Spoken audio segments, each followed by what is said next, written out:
මහබෝසතාණන් වහන්සේ එකල දඹදිව විමුක්තිය පිණිස ප්‍රකට වී තිබූ සිරුරට දුක් දීමේ ක්‍රමවේදය පුරුදු කරන්නට පටන් ගත්තා.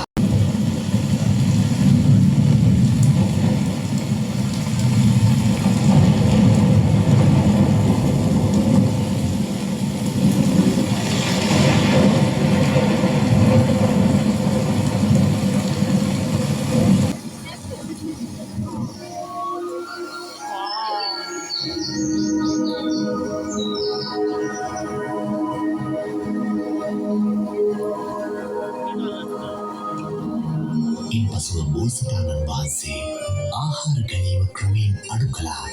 අවසානයේදී සම්පූර්ණයෙන්ම ආහාර පාන ගැනීම නවත්වන්නට තීරණය කළා. එවිට දෙවිවරුන් මෙසේ පැවසුවා: ඔබ වහන්සේ ආහාර පාන නතර කළොත් අපි රෝම කුම්භ වලින් දිව්‍ය ඕජස් ඇතුළු කරනවා.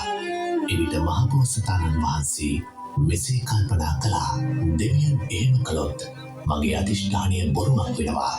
ඒ නිසා දවසකට හාල්ලටයක් මුංගටයක් හෝ කඩල තැන්බූ ඉස්මූකුණක් වළඳනවා.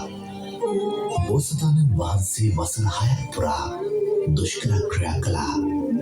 උන්වහන්සේ සීක්‍රයෙන් කෘෂ වුණා.